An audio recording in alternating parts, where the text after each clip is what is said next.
marzo se esperan en Brasil algunas manifestaciones en protesta por la decisión del presidente Bolsonaro de conmemorar el inicio del golpe de Estado que dio lugar al régimen militar que gobernó entre 1964 y 1985.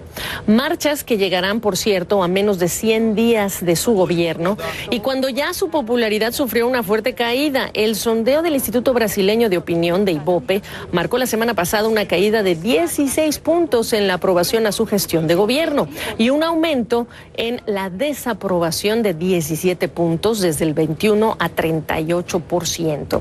Y mientras tanto, la promesa que más interesa a los inversionistas que sea cumplida es la aprobación de la reforma de pensiones. Todo esto para analizarlo con Mónica de Boll del Instituto Petersen de Economía Internacional. Mónica, acláranos qué significa en tu interpretación conmemorar el golpe de Estado. ¿Cómo estás?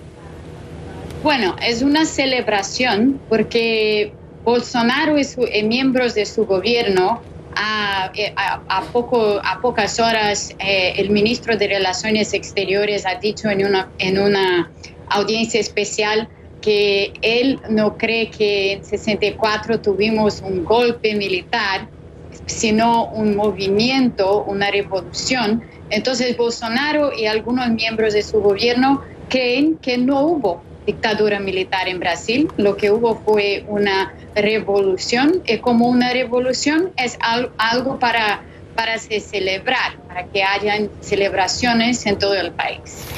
Teniendo la cantidad de seguidores que lo han llevado a la presidencia, al Palacio de Planalto, te pregunto cómo reciben, qué tan divididas están las opiniones en relación con ese anuncio que acaba de hacer.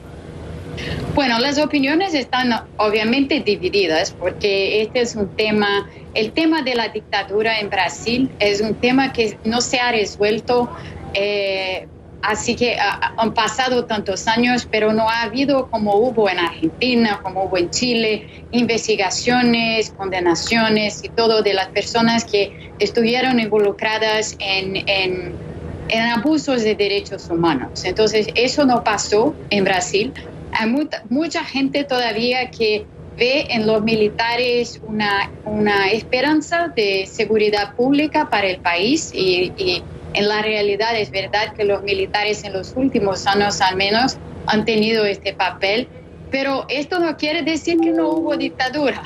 Hubo dictadura en Brasil, fue una dictadura de 21 años y hay mucha gente en Brasil que se recuerda de eso. Hay gente, incluso hay gente que sufrió directamente o indirectamente los efectos de los abusos de derechos humanos. Entonces, es un tema muy delicado y que el gobierno, al hablar de eso como una celebración, está de cierta manera creando caos y confusión en una situación en que ya tenemos caos y confusión en demasiado.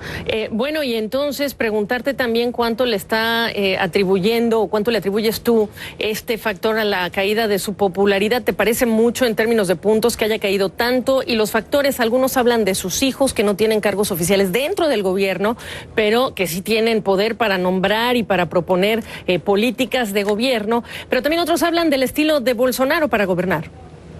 Sí, cierto. Entonces, esta queda de popularidad que se vio, de una parte sí está relacionada con esta confusión y con todo este caos. Bolsonaro es una persona que está todo el tiempo en las redes sociales y que en las redes sociales ha creado muchísimo ruido y hay incluso peleas con el portavoz de la Cámara, entonces el líder de la Cámara en el Congreso. Todo esto está haciendo con que la situación en Brasil se permanezca en estado constante de turbulencia y de turbulencia política. Entonces se esperaba que el gobierno de Bolsonaro le haría bajar esta situación de turbulencia, pero esto no está pasando. Y además de todo eso, a la reforma de pensiones, que es un tema muy delicado y muy complicado, muy complejo, y que la mayoría de la población, incluso los electores de Bolsonaro, cuando eligieron Bolsonaro, no estaban votando la reforma de pensiones, porque esto no ha sido un tema de la campaña electoral. Es una reforma difícil, es una reforma muy impopular, y esto está también contribuyendo para la queda de popularidad. Y una reforma indispensable, por cierto, para llevar a la sostenibilidad la trayectoria de las finanzas públicas. Eso necesaria, es un mal que hay un trago amargo para toda la población, me imagino yo. Ahora, ¿cuántos proyectos de los que ya prometió para sus primeros 100 días de gobierno dependen de la aprobación del Congreso? Y entonces, ¿cuál va a ser el saldo a los 100 días? Bueno, los principales, que son la reforma de pensiones, que es como deciste, urgente, es algo que se tiene que hacer en Brasil. Esta reforma y la reforma, el plan de seguridad pública que el ministro de Justicia y Seguridad, Sergio Moro, ha presentado al Congreso. Estas eran las dos prioridades de Bolsonaro en estos primeros días. Estas dos cosas dependen del Congreso y no van a pasar. Estamos en el día 86 y no van a pasar.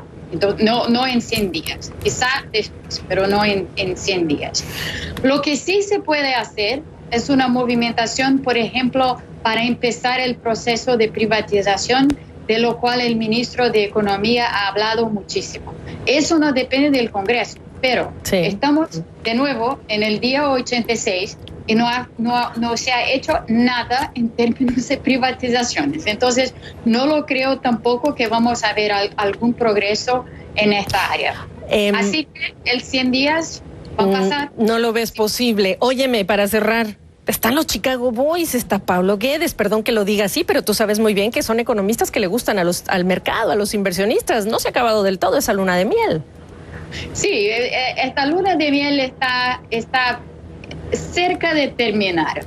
Los mercados ya están reagiendo con algún pesimismo, en especial en relación a la reforma de pensiones, y también con muchísima desconfianza con la capacidad del presidente de la República de negociar con el Congreso, porque lo que Bolsonaro ha demostrado es una total incapacidad de comprender el rol del Congreso en todo eso. Wow.